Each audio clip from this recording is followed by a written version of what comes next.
Ya, listo. Muy buenas tardes. Voy a presentar mi grupo de Química General. Está conformado por Fernanda Triaga Orjuela, Darío Daniel Rojas Borges, Karen Juliana Urrea Cabezas y quien les habla, Oscar Julián Garzón Parra. En ese momento hablaremos sobre el amoníaco.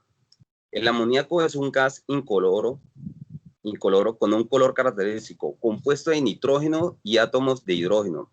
Se produce de forma natural en el cuerpo humano y en la naturaleza. En el agua, el suelo y el aire, e incluso en pequeñas moléculas de bacterias. Se usa principalmente en los fertilizantes para mantener la producción de alimentos para miles de millones de personas en todo el mundo. Y también se utiliza para la fabricación de productos de limpieza, entre otros productos.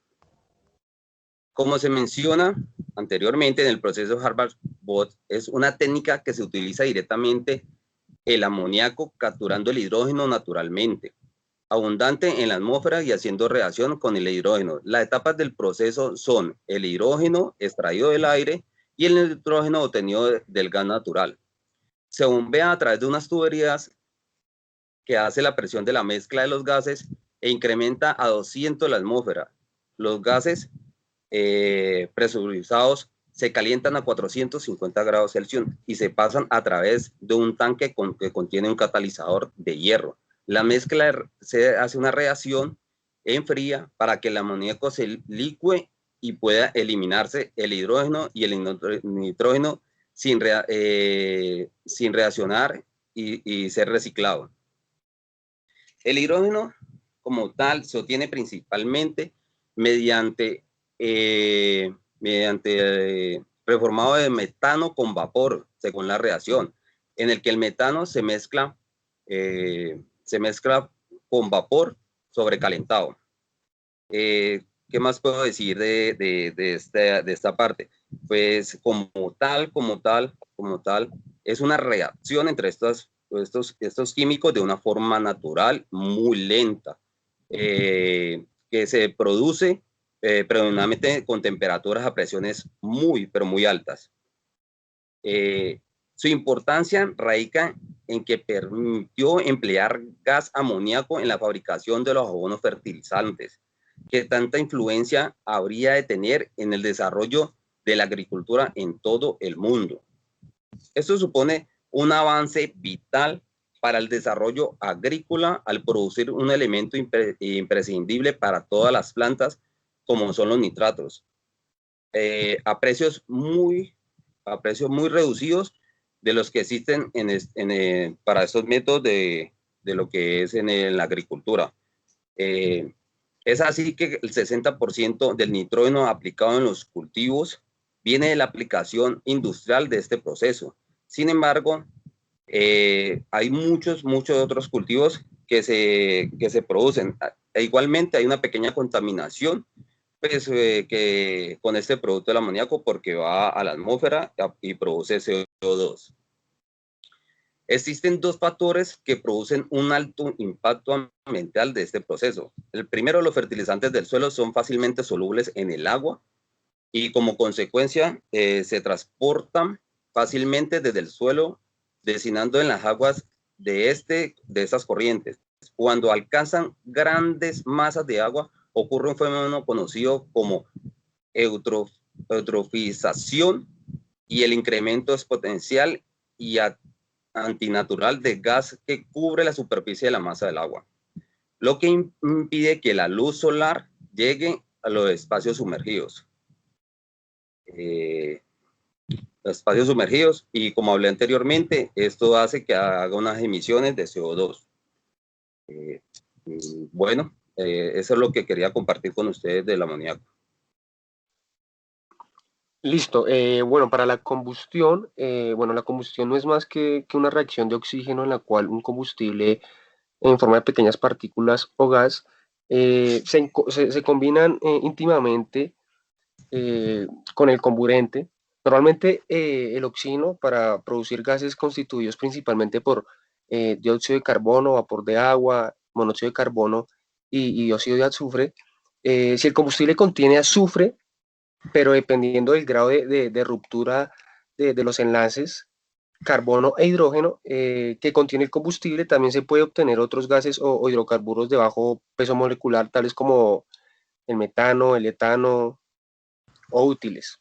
Pues ahora bien, la cantidad de mayor o menor grado de monóxido de carbono y, y dióxido de carbono en los gases productos de la combustión dependerá del tipo de reacción que se lleve a cabo.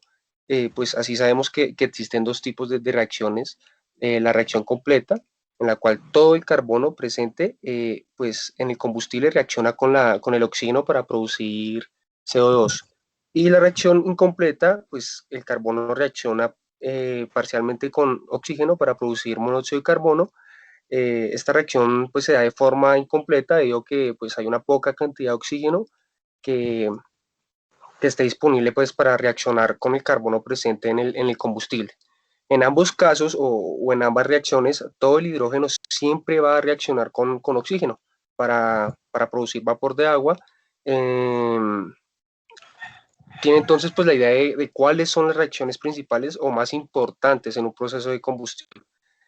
Ahora bien, pues aparte de los gases de producción y las reacciones de combustión, este tipo de procesos también liberan energía de forma de calor, debido a que pues las reacciones son bastante exotérmicas, ¿no? Entonces, para, para, ¿para qué? Para contextualizar un poco de la reacción exotérmica y pues para poder entender un poco mejor, veamos el diagrama podemos ver un diagrama donde la energía de forma versus el avance de la reacción de una conexión exotérmica da una formación de reactivos, o sea, es mucho mejor que pues la energía de formación de productos. Entonces, pues por lo tanto, cuando uno calcula el delta de H de reacción o la energía involucrada en cualquier reacción química, en la cual pues de reacción o la energía involucrada en cualquier reacción química en la cual resaltamos el delta de H de formación de los reactivos al delta H de formación de los productos para las reacciones exotérmicas, pues vamos a obtener un valor de energía negativa. Entonces esto indica que entonces que el proceso va a liberar energía, es decir, que pues si estamos en un estado de mayor energía, que es el caso de los combustibles, y pues queremos pasar a un estado de mejor energía, que es el caso de los gases producto de la combustión, debemos entonces pues eliminar el delta de energía y lo hacemos con una reacción que hace formar el calor. Entonces, con esto también pues quiero decirles que es importante tener presente para el inicio la reacción de combustión que es necesario suministrar cierta cantidad de energía hasta alcanzar la temperatura de inicio que pues en este momento el sistema pues ha alcanzado la energía suficiente para continuar por sí misma. O sea, esto quiere decir que es autosostenible. Entonces, para los objetivos de la combustión, pues con base en lo que eh, mencioné anteriormente, se podría decir cuáles son los objetivos de la combustión, ¿no? Entonces, pues uno de ellos es producir energía aprovechable para otros procesos industriales. Tal es el caso de las calderas, que son equipos que sirven para generar corrientes de servicio como vapor de agua. Pues también se emplea en los intercambiadores de calor, pues en los cuales aumentan la temperatura, ya sea de materias primas o de productos. Y los economizadores, que son unidades que comúnmente van acopladas a las calderas y sirven para aumentar la temperatura del agua que posteriormente se forma en el estado de vapor pues, en estos equipos. El segundo objetivo sería pues obtener pues dicha quema de gases que van a servir como combustibles secundarios, ahora porque se le conoce como combustibles secundarios, pues es porque parten de un combustible primario que pueden ser un combustible sólido o líquido. Pues estos combustibles sólidos tienen la ventaja de tener pues una mayor facilidad de manejo y demás que pues se combinan fácilmente con el oxígeno al estar en la misma fase. Entonces, en este caso se habla de procesos de gasificación cuando pues la materia combustible es exclusivamente carbono y procesos de carburación cuando pues lo que se quiere es enriquecer el gas secundario obteniendo la clasificación al hacerlo reaccionar con un combustible de mejor calidad, pues normalmente un aceite. Bueno, también es importante que establezcamos la diferencia o la clasificación de los diferentes tipos de combustibles que existen. Pero pues primero hay que tener claro cuál es el concepto de combustible. Entonces, pues un combustible es una sustancia que contiene pues en mayor proporción carbono e hidrógeno, pero pues además puede tener presente otros elementos como oxígeno, nitrógeno y azufre en menor proporción. Este combustible se combina fácilmente con oxígeno y nivela gran cantidad de calor, atendiendo su origen. Pues los combustibles pueden ser naturales o artificiales.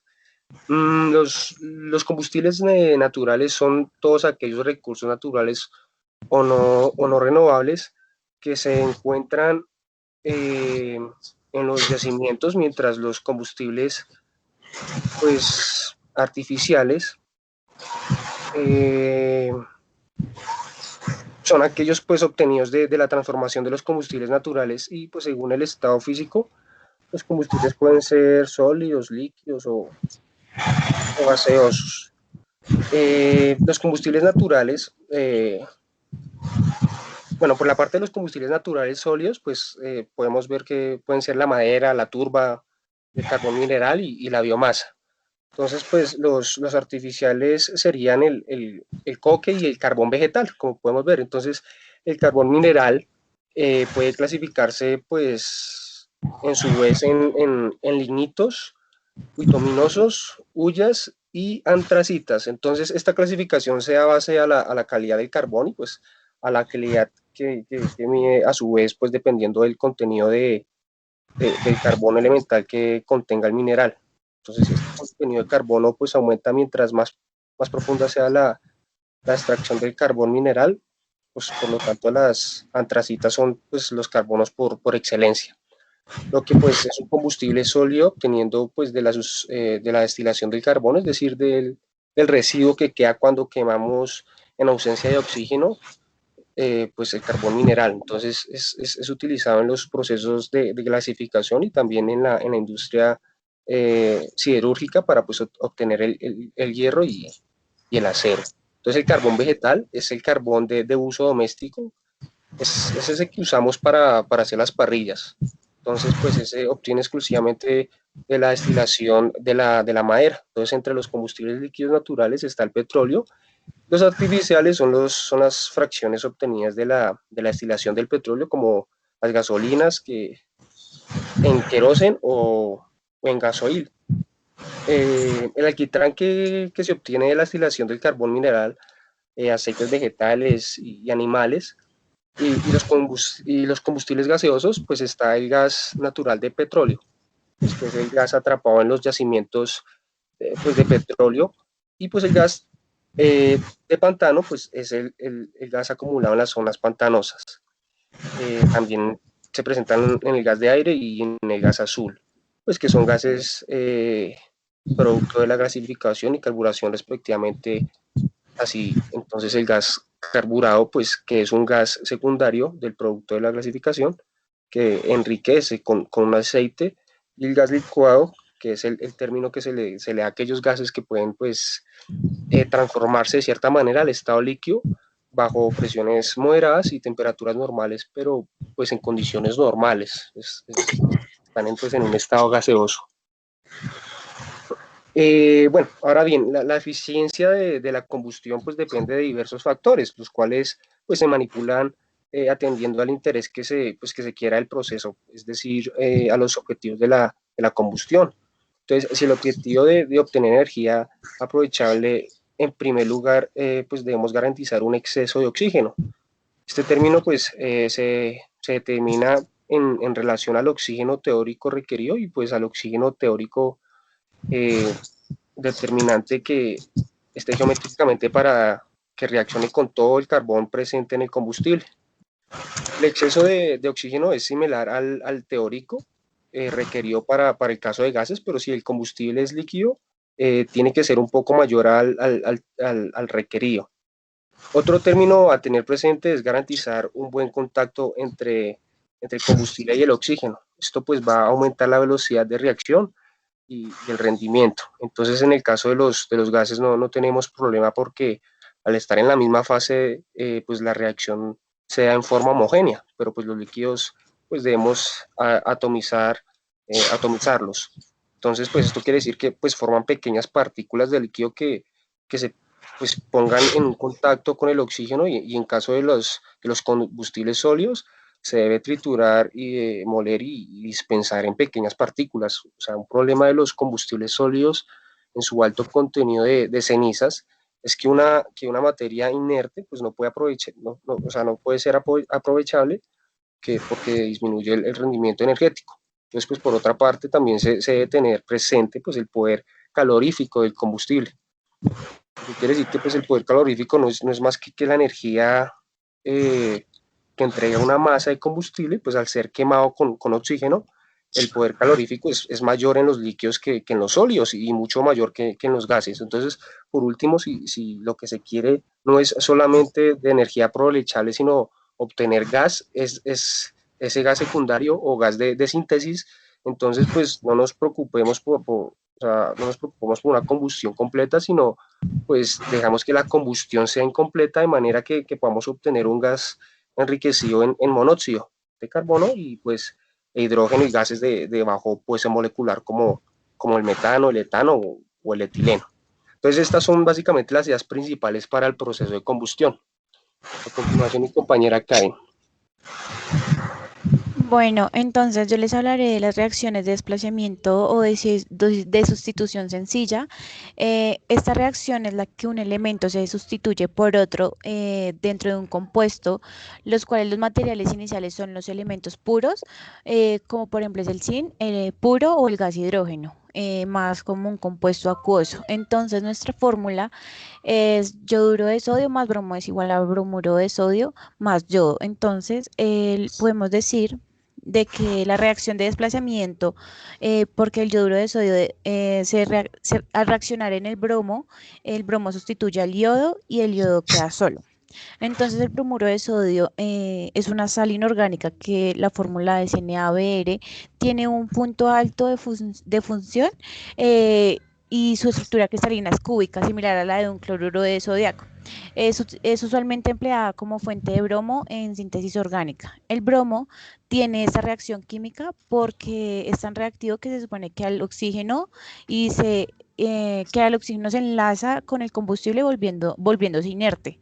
Entonces, hoy en día el bromo se extrae a escala industrial de lagos salados que son especialmente ricos en este elemento, sobre todo el Mar Muerto. El humo de los autos, el cual fue el uso principal que se le dio al bromo fue durante el siglo XX, donde era perjudicial para la salud pública, cuando se le empezó a añadir plomo a la gasolina para mejorar el rendimiento de los motores. Se observó que uno de los depósitos que acumulaban se taponaba, o sea, taponaba el motor.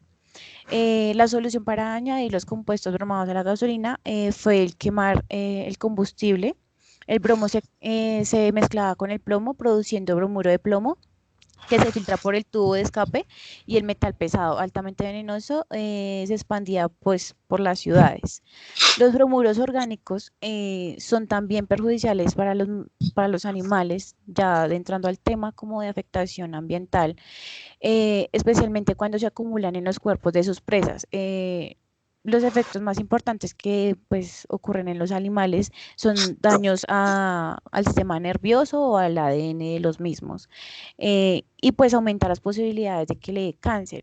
La toma del bromuro orgánico tiene lugar a través de la comida, la respiración y a través de la piel. Los bromuros orgánicos no son tan biodegradables cuando son descompuestos donde se forman bromuros inorgánicos.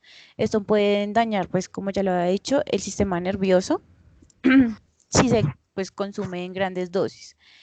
Estos bromuros son utilizados más que todo para esos spray para matar insectos y plantas, pero entonces llegan a ser perjudiciales para los animales. Los efectos más importantes, pues entonces daña el hígado, los riñones, los pulmones y testículos, pueden causar disfunciones estomacales y gastrointestinales. El yodo se evapora y vuelve a entrar al aire. En los humanos también, pues también añadimos yodo al aire al quemar carbón o pues para producir energía, pero la cantidad del yodo que entra al aire debido a la actividad humana es bastante reducida realmente. El yodo puede llegar a ser reactivo. Los isótopos radioactivos se forman de manera natural durante las reacciones químicas en la atmósfera. Eh, la mayoría de los isótopos radioactivos del yodo tienen unas vidas medianas muy cortas y se transforman realmente muy rápido en compuestos estables de yodo. Sin embargo, hay una forma radioactiva del yodo que tiene una vida, o sea, una vida que ya es de millones de años y que o sea, seriamente ya es como perjudicial al ambiente, pues ya formando yodos radioactivos. Entonces, volviendo al tema del bromuro de sodio, se utiliza principalmente para la elaboración de los procesos de colaboración en continuo, como en conjunto con el azufre, eh, como para el cabello. Es un agente, pues, químico o disolvente del oro en la minería. Está permitido su uso como aditivo mejorante de la fabricación en el pan, pero está siendo prohibido pues por lo mismo que genera como en grandes proporciones generan daños pues significativos al sistema nervioso. Entonces a continuación mi compañera Fernanda. Buenas tardes. Yo voy a explicar lo que es una reacción nuclear. Una reacción nuclear es la reacción que se llama entre núcleos atómicos o subnúcleos atómicos y partículas elementales. Según lo que tengo en la diapositiva, una reacción nuclear es un proceso de combinación y transformación de las partículas y los núcleos atómicos. Tenemos varias representaciones de ecuaciones que con el tiempo pues las han ido mejorando. Las voy a explicar más adelante. Como existen otro tipo de reacciones nucleares consistentes en el bombardeo del núcleo con otros núcleos de menor tamaño, incluso con partículas atómicas. Tenemos varios tipos de reacciones nuclear. Una que es la fisión de núcleo, que es la excisión de un núcleo inestable y pesado. La excisión es dividir un núcleo inestable y pesado. Fusión de dos núcleos ligeros, que es la unión de dos núcleos ligeros que dan lugar a un núcleo más pesado. La luz emitida por las estrellas es debido a una fusión nuclear, como un ejemplo. La radioactividad natural, excisión espontánea o natural de un núcleo radiactivo. Entonces, es la división espontánea. Y el cuarto es la desintegración nuclear por bombardeo, que es la ruptura de un núcleo inestable debido al bombardeo de partículas móviles, o como los protones o los neutrones. El impacto ambiental que produce la reacción nuclear se presenta en varias situaciones. Debe procurarse conocer las propiedades de las superficies de partículas o residuos de suspensión y reacciones que sean radiolíticas por temas de energía atómica. Cuando se destruye por irradiación materias nocivas para la salud pública o para el medio ambiente, deben determinarse los productos finales y efectos contaminantes. Deben colmarse las lagunas de los conocimientos actuales sobre la radioresistencia de las bacterias, virus y parásitos de un ambiente natural dosis. Se deben investigar las causas de alta radiación resistente que presentan algunos microbios existentes en la naturaleza. Se debe elaborar una descripción autorizada de los experimentos para uso de los químicos y microbiológicos que trabajan en el tratamiento de lodos y aguas residuales por irradiación. También se debe estudiar más a fondo los efectos sinérgicos de las radiaciones con los productos químicos como es el cloro, como es el ozono y el aire, y los fenómenos físicos como es la calor y la vibración. Debe facilitarse el intercambio de información y experimentación entre las plantas piloto, ya que funcionan o que podrán en marcha en el futuro próximo. Los problemas de salud pública resultantes de los desechos, como abonos, como acondicionadores de suelo, forrajes, deben ser examinados como la OMS, la FAO o la 01A. Tenemos 3 ecuaciones que se manejan.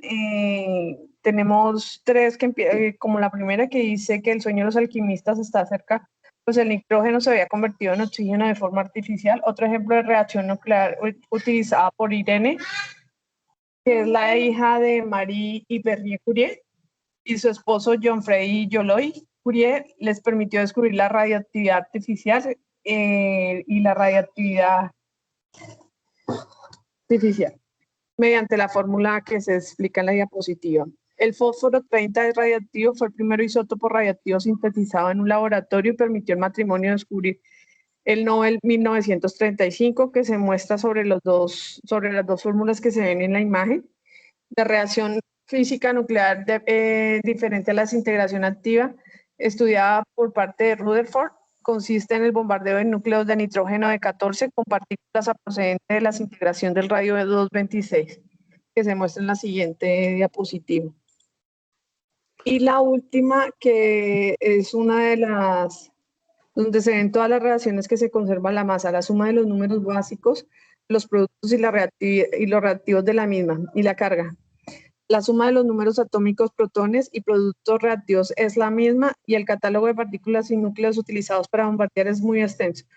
Y los podemos ver en este cuadro que se muestra en la diapositiva. Creo que hemos terminado. A continuación, pues, se presentan las referencias bibliográficas que tomamos todos para la realización de la siguiente trabajo. No sé si mis compañeros tengan algo que aportar. No, muchas gracias.